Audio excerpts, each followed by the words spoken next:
All right, guys. Hey, Paul McClain here. Welcome to the Monday Morning Wake Up Podcast. Excited that you guys are with us. And like I say every week, and I mean it, maybe I mean it more every week than I did the prior week, but I'm just excited to bring some value to you today. That's my goal. That's my desire, is whatever platform you're joining us from, wherever you're at, if you're in your house, if you're in your car, if you're at the gym, wherever, is to make sure that you leave this podcast and you have some information, some understanding, some knowledge that you could apply and make this week better than last week. And my job every week is to find some great guests. And so I was on a call Monday, and after that call, Mark was on this call, and I was listening. I'm like, dude, this guy is killing it. Like, how do I not know Mark better? And that's exactly what I thought about Mark. I was like, how do I not know this guy more? Like, I need to know him more, because I just know that you've got so much value you could provide. I know that there's so much I could get from you, man. And you've been with Family First Life, Mark, for how long now? For 18 months now, Paul. Thank you for having me.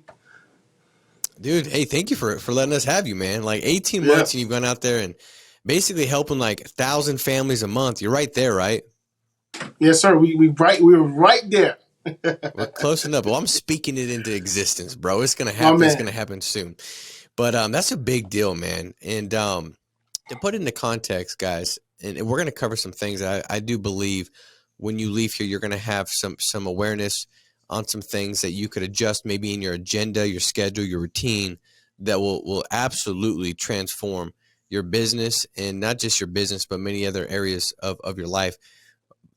But to put it into context, like, well, Mark, what you've done in the last 18 months, 99% of IMOs don't do that amount of volume.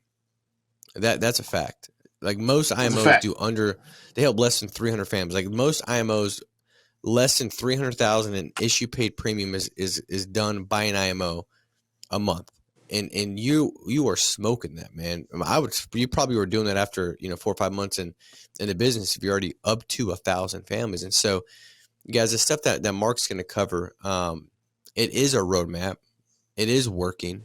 And so I want you to lean in and listen with this open mind to receive what he has to say, because I think that a lot of times, we can hear something really great, man, something that can really heighten awareness, give us some new direction, help us make some adjustments.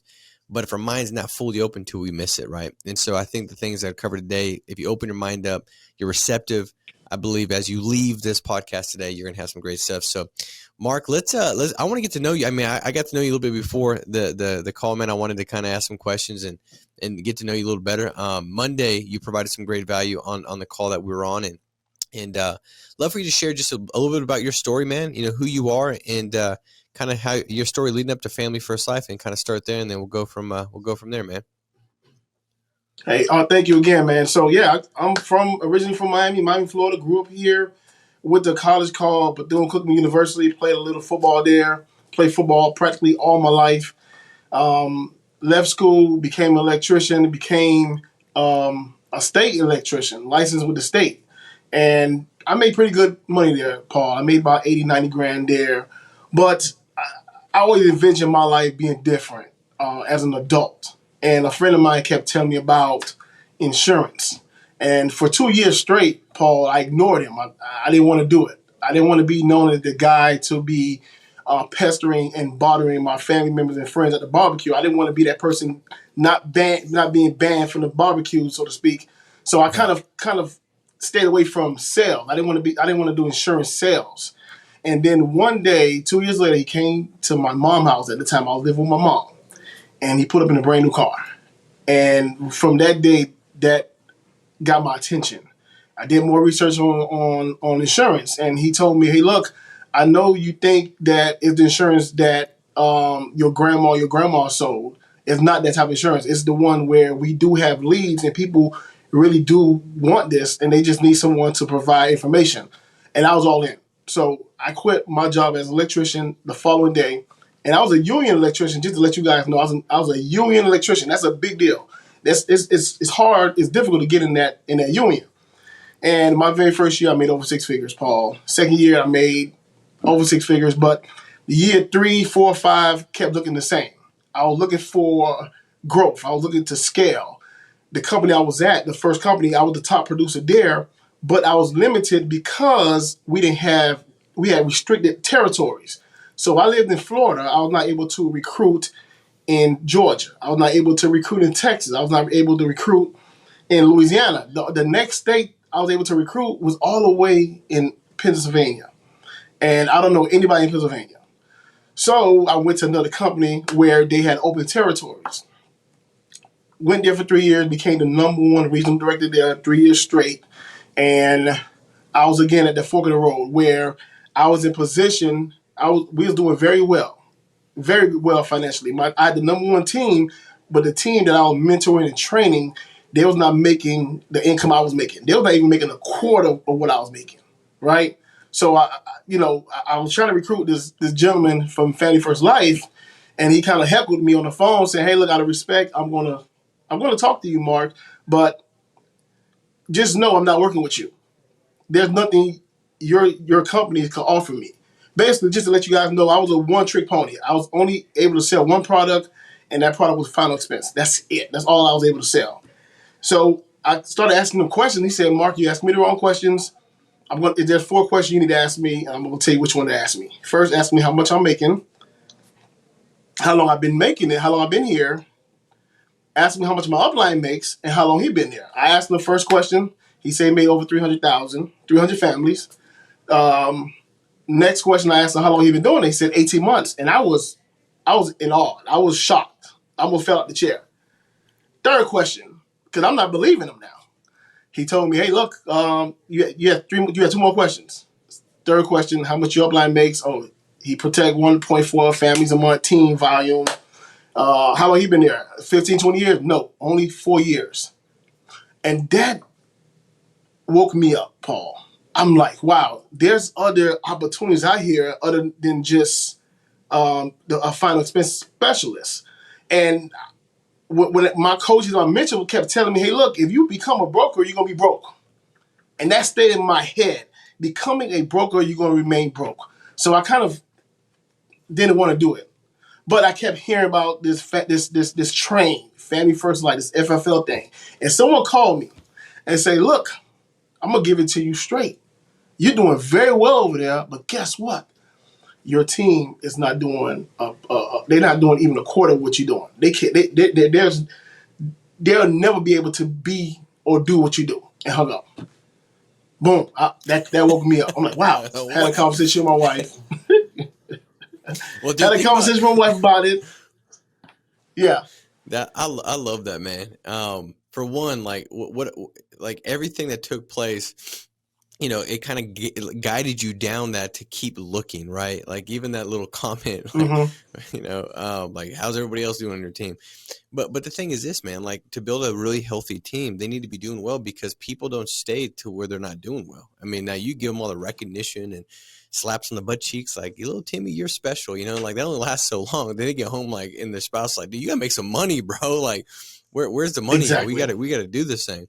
And so, I think that's a big deal. And I thought the same thing when I started looking at Family First Life too, like, cause I was like you, man, I had figured out a way to go out and do really, really well. I was a top 10 producer for, really every single year I was in the insurance industry since the first year when I was 19, and so I figured out, and it wasn't nothing special. I just was really consistent and diligent in doing my daily activities, and those daily activities led me to consistent results, and I was doing good. And by the way, my family's top income bracket was like 40 grand a year. So like, I thought I was crushing it. You know what I mean? Like, so, but I started looking around and thinking like, man, this is a revolving door, because where I was at based off the structure of the company, it was very difficult to have my agents sticking around because they were struggling, and I knew that there was things objectively that would make it easier for them to see success and stick around long enough to develop into that level of success. And the comp and renewals and all those things do make a big difference, And so I agree with you, man. Everything you're saying, it resonates very well with me. I'm thinking like, yep, I remember feeling that way. I remember thinking that and really moving because I thought like, sure, I'm doing better than I expected maybe when I first entered the business, because I didn't really have an expectation. I was just like, I need to make money for my daughter, And then I started to grow and became 21, 23, 24 and really thought I would love to see not just success, but significance. Significance is watching other people have some great success. And that's a different feeling, man. It just really is. Once you taste significance, success never fills you up. And I think when you're in an environment where people have the ability to be successful, and you don't have to do it all for them, you just invite them to an opportunity that they didn't know. Like, Mark, you did not know that there was people a couple years in doing that kind of volume. You didn't know. You didn't know until you knew, right? Until you were told this is what it looks like. All right, so a question, because I really want to kind of dive deep into like your personal growth, what you consume, because I think the first thing for people to really level up, and we're coming into the last quarter of the year, so how you end is how you begin. So for people that want a big 2023, buckle up, Buttercup. You better make it good now. You better make it good now. You don't want to be the guy that says 2023, I'm gonna get in shape, and you put on 12 pounds by the end of the year. You're gonna be so discouraged, depleted, and uncommitted that you're gonna be less likely to move. You want to move now on whatever makes sense January 1st. So that being said, this is the stuff that I think is going to make a big difference as they go into the year. Now, I have to ask you, bro. You said I left the union electrician job, which I know because my family's blue collar. Yeah. I was 19. I was pumping septic tanks, and that was not with the union. That was with the local company out here, bro. It was not the same. And I had family like, dude, what are you doing leaving that job? It's paycheck. Like, what are you doing? Did you have people saying like, Mark, dude, what are you doing, bro? Like, did you bump your head, dog? Like, what's going on with you, man? Like, did you have the naysayers? What did that look like? Oh man, people used to always call me and ask me, "Hey, look, you're crazy. You know how many people? You know how long we had to wait in line in a list to become an apprentice for this union? Are you sure you want to just rip up your yellow ticket? That's the ticket we have for our union card. Do you sure you want to do that?" And then I had some other guys that actually, the older guys believed in me and say, "Mark, you know what? We do believe in you because you do have the personality to do this. But if you ever fall on your face, you can always come back." And that stood out to me when they say you can come back. And I had to remind them, "Hey, I'm not coming back. I believe in myself so much, and I had to because no one else believed in me. I'm not coming back." So that made me even work even harder on myself, Paul. God, and I remember the first day I went out in the field. I got some leads. I went out, and back then, this is my wife now, but she was my girlfriend at the time. We're not even engaged. This was 2011. And she called me, blowing my phone up. I didn't answer the phone. And when I did call her, I said, "Hey, look, I just was able to help a family." And she was like enraged. And I had to, when I got home, I set her down and said, "Look, this is my future. This is our future. If we plan on having a better life and to help more people, you're going to get this a lot. I need you to get accustomed for me not answering the phone during work hours because I want to change your life." And she looked at me, and from that day on, I never had an issue with her supporting me, Paul. I love that, man. Never had an issue from that day. Well, dude, a couple things that were so good, what you just said, Mark. Like, when that person gave you a thought that wasn't in line with actually succeeding, dude, you deleted it, man. You were just like, no, let me just not say anything and address it. Like, that's an elephant in the room. That elephant's gonna deter me and distract me from success. So let me address it now. Bro, I ain't coming back. Now, I think for everybody on here, you got to do a quick thought audit. What thought are you holding on to that gives you some sense of like security, and you think it makes you kind of feel a little safer, but in the end, it's hurting you significantly more than that temporary good feeling that you've got? Because, hey, if this doesn't work, remember my dude said I'd come back. Oh, no. Because if you don't delete that now, you're gonna take steps at a level that's not the level it needs to be to actually accomplish what you need to accomplish. You're not going to get uncomfortable. You're not going to do what you need to do because you've got that there. So for everybody on here, what do you need to take that thought that pops in and maybe in your mind, see yourself typing it up and then deleting it all? Like, delete it. Delete that thought, right? Or writing it down and throwing it in the fireplace. You've got to make sure you delete that so it doesn't pop back in. And what's left in your mind is only the thought that's going to empower you and equip you to go out there and actually achieve what you want to achieve. And Mark, that's exactly what you did. I don't know if you realized when you did it what you were doing, but that's what you did. You deleted the very thing that could have sabotaged the success before you. And I love that, dude. But I love the way you painted that, Paul. And I usually tell agents coming on board, you're gonna have people that doubted you like they doubted me. But if you don't have the skill, because that's a skill, which you just explained. If you don't have the skill to delete it, and it keeps being in your mind, I need you to use that as fuel, right? You need 2 chips on your shoulder, not one.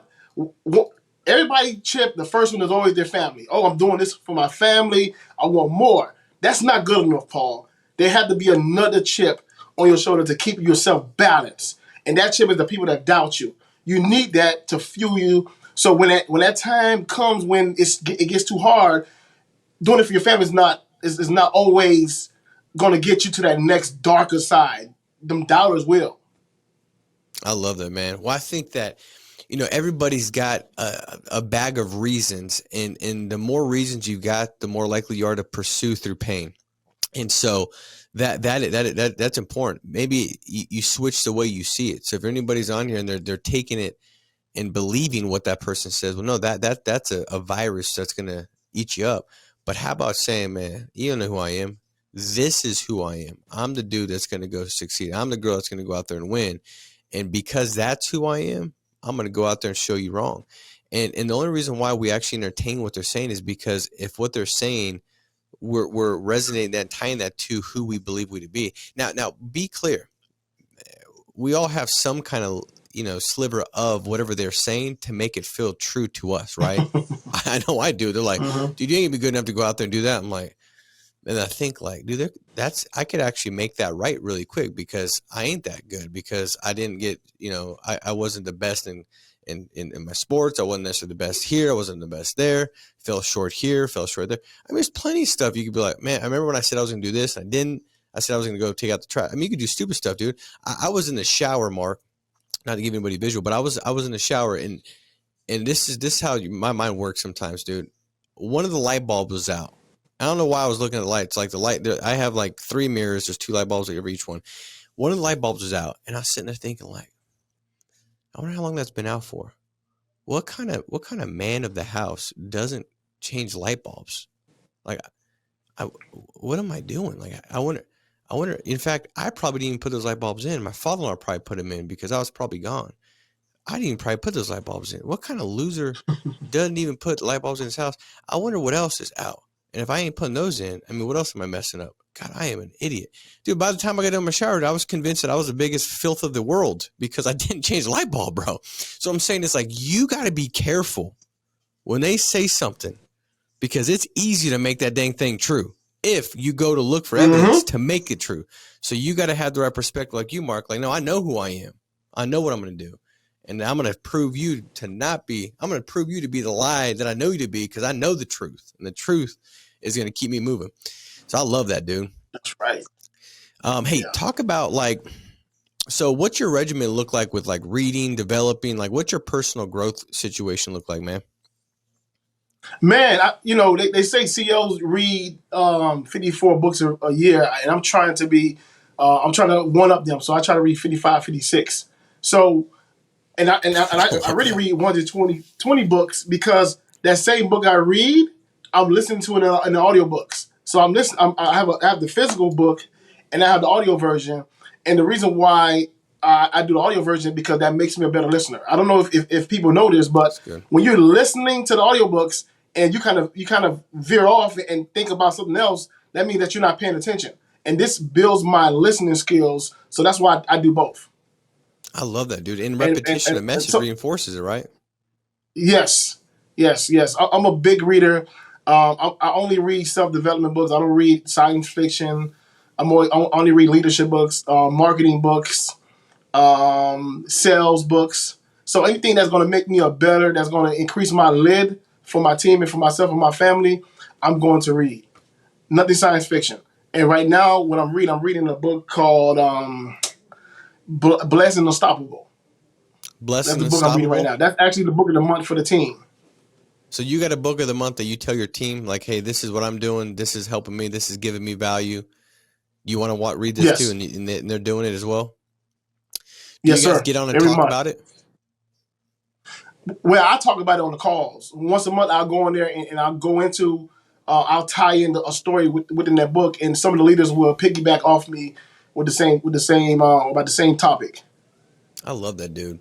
I mean, because you're getting the team on a same like thought pattern, and that thought pattern is a higher level thought pattern from what you're reading and what you're becoming aware of, and I mean, I think that's a big deal. So probably also helps with team culture and unity, man. Like a team that grows together, probably stays together. You know what I mean? They develop. They're excited about that journey of personal growth. It's invigorating, man, when you feel yourself growing.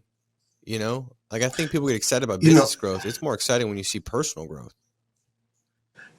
Personal growth excites me, man. We're in a relationship business where we have to develop people. I'm not the same person that I was 10 years ago, Paul, and I'm sure you're not. Imagine if someone was to actually intentionally build you up and mold you into the person that you really want to be. I think you'll be probably 5 times, 10 times ahead of where you're at now. But no one was intentional with me when I first started doing this business. So I'm trying to pay it forward and do the same thing that I wish someone had did for me, as far as mentor me and to put me to self-development situations early. That's what I'm all about, building other people, having patience. I love that, man, because like that's the thing that like I don't think most people realize. Like the insurance industry is pretty good at like explaining and breaking down the importance of personal growth, is what I've kind of gathered. Mm-hmm. Like when I got exposed to the insurance industry, I also got exposed to the next level person that I could become, which was only going to be revealed through proper association, reading, developing, and growing internally. And it's everybody's probably heard that cliche, like, thermostat analogy or whatever, but like we all have that, man. Like we have these lids from what we've experienced, our past, what we believe, what feelings we've developed and emotions we've developed from the past. But we can get past that by plugging in, reading, developing, and growing. And repetition of message is what develops a different thought process, and that reconfirmation is essential. And so I think that's such a big deal, man. Mark, what's been like the if we said top book or two that you've read, what would they be? Top 3 would be Secrets of the Millionaire Mind by T.R. Ecker, Relentless by Tom Grover. Tim Grover, yeah. And yes, Tom Grover. And I would say How to Influence and Win Friends by Carnegie. That's one of the first books that kind of changed my life when I first started in this industry. That's good, man. All 3 of those books are definitely some of my top ones as well, man. Another good one was How to Win or How to Have Power and Confidence in Dealing with People by Les Giblin. Is kind of similar to the Win Friends and Influence People. And but it's just it's so important to consume good stuff. I remember hearing this from a coach one time. They said if you want to get better, stop saying stupid stuff and stop consuming stupid stuff. I'm like, it's pretty straightforward, dude, and really true. You know what I mean? Like, stop consuming stupid stuff. Your level of association, Mark, like who do you spend like most of your time with, and has that changed over time as you've changed? Like as far as who you invest, who you spend time with, what does that look like? Well, even as a kid, Paul, I never kind of hung out with people my age for whatever reason. I always hung out with somebody that's a little bit older than me that was pouring into me, or someone that's a little bit younger than me and I was pouring into them. And I'm in that same situation right now. Most of the people that I do hang with is the people that are on my team right now. And I have mentors such as Mead and Mendenhall. They're pouring into me, and I'm doing the same thing with my guys pouring into them right now. So my circle has gotten smaller, of course, as I have grown. It has got smaller, but unfortunately, it's all about paying it forward and bringing everybody else up. Because I'm not going to lower my standards to everybody else. I want them to increase their standard to come up to me, or I'm just going to get some new friends, my new circle. That's what it's all about. I want a circle. I don't want an oval. An oval is where that means I'm stretching everybody else out, and that circle is turning into it's changing shape. I don't want to do that. It should be moving together. We should be evolving together in a circle, not an oval. That's good, man. or a I've never heard it triangle. put that way, but I like that. That is good, man. You said something about like you don't want to drop down to their standards. You want to help have high enough standards where they can raise up and get pulled up to yours. I love that, dude, because I think that it's easy when you start to grow and develop and you start to kind of see a new identity for yourself and believe differently about yourself, that when you hang out with people that knew you as the old you, it's easy to drop down back to that person that they know you to be. And then that's really difficult to get back up to the person that you started to show yourself to be. Have you seen that play out like in your business and career, like that kind of false position where it's like, you drop down because who you're spending time with, and then how does that play out for you? Yes. So, I mean, I'm trying. I'm only trying to increase myself 1% every day, Paul, and I'm trying to grow with people that want the same thing I want. Because I have an image of myself, right, of who I want to become. Is in my mind, is locked in.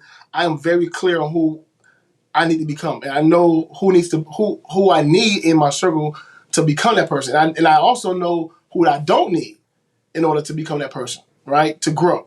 So, man, it's all about family and business partners who really want what we want together. So I really don't think about who I really surround myself with. I just try to surround myself with positive people, man. Positive go-getters, people who really want to become better, who really want more out of this industry, more out of life, who want to be a better parent, a better husband, a better spouse, a better wife. That's who inspired me. People who want to grow. I love that, man. I read something the other day and it said something about like, if you look at the people that are most closest to you, like, if you check their energy, their focus, their determination, their attributes, like, man, if they're not yours yet, they're going to be, so it's just like, be cognizant and aware. Is that what I'm looking for? And because it matters, you can't give what you don't have. And so if you're going to go out and build a business, Right. you owe it to the future people that you're going to recruit into this business to go out there and become a better version of yourself. So that way you can give them more as they come on board. And it is up to you and the choices you make and who you spend time with. And it's a big deal, man. It is a big deal. Mark, last question. Like, I know you said you spent a good amount of time with Brian and Mark. What's the biggest thing that you think you've learned from, either one of them? Like, what's the biggest thing that you think has made the greatest impact on your business or yourself? Since getting, I mean, it's only been 18 months since you've, added them to your circle, right? What's been the biggest thing you've taken from them? I would say don't be afraid to be hard on your the people that you're developing. Be very honest with them. Do not sugarcoat what you're trying to do for them. Do not waste any time. Do not waste time on people who don't want this opportunity. That's something I learned from these two guys. Because something about me, I love people so much, I'll even drag someone to the top with me, an anchor, and that'll wear me out. An anchor will wear me out, but I'm still, because I feel as though, they're going to change. I could do something special for them, but no, an anchor is an anchor. An anchor's going to just slow you down. And I learned from them, hey, just let the anchor go. And let's just move forward with the people that want to win. I love that, dude. Dave Anderson says he doesn't want to hit, if you're in his baseball team, he doesn't want to have to hit you in the head with a baseball bat and then drag you around the bases. That's true, man. That's a tough way to win a game. And it is a tough way to win the game. Mark, as we wrap up, quick rapid fire question for you, man. I know we didn't prepare for this. That's why I like it. So do you have like a favorite movie, favorite Netflix series? Favorite movie of all time? Probably 300. Okay. I like it. The Warrior. What about favorite? Do you have a favorite quote? Yes. Make friends before you need them. I like that, man. That's a good quote. Any childhood nickname? Do you have a nickname growing up? Oh, I got a whole bunch. They just call me Magic.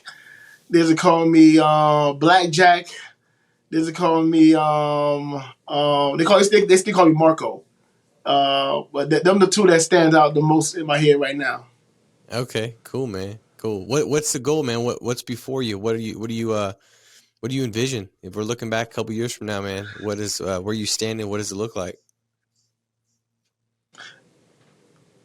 What is it like now? What it's going to look No, like? yeah. A couple years from now, if we're looking back, like what does it look like in the next couple years for you, man? What are you looking to accomplish? Oh man, definitely Hall of Fame as far as team wise, helping 10,000 families a month. That's our ultimate goal, our team goal. So by the time if we do this again, I should be two-time Hall of Famer. So I need that red jacket, Paul.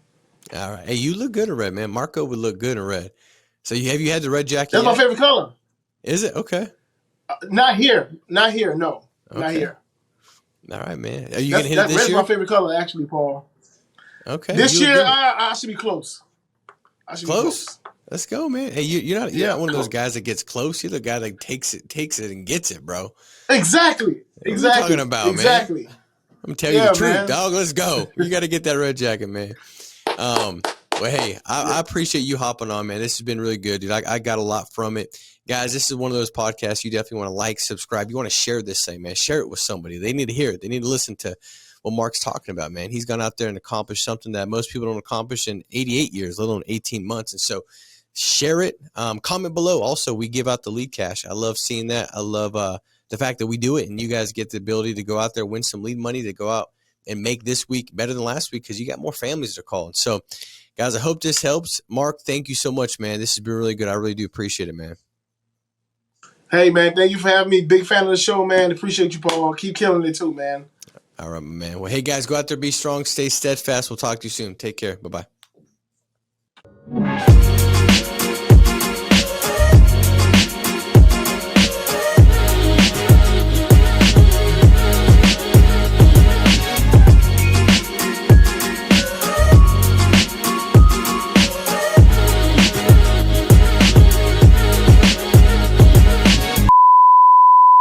What's going on, guys? You know what time it is. We're giving away some leads. If you comment on last week's video, which is playing right over here, you're automatically entered to win $250 in lead credit. We're giving that to 4 lucky people this morning. So leave a comment down below on this video right now so you're entered to win next week, so you can win some leads and write some business.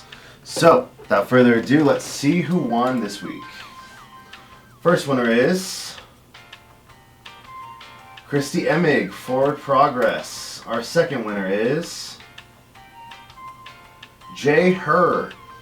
These two guys sharing business and spiritual truths are the best. Super enjoyable Monday morning wake up today. Our third winner is Desiree Blas. Both my favorite speakers in one video. So many good nuggets we were born to create. And our fourth and final winner for this video is Glenn Nazaire. Great message, Joe. Guys, it's that simple. Just leave a comment. Just leave a comment and you could win some leads. Winners, get in contact with Victoria. Her phone number is going to be right over here. And again, just make it a big week. Take what you learned in this video, what you want to learn in last week's video, and just make it wonderful. Help some families and help your family as well by earning some income and just serving people. We love you guys. Take care. We'll see you next week.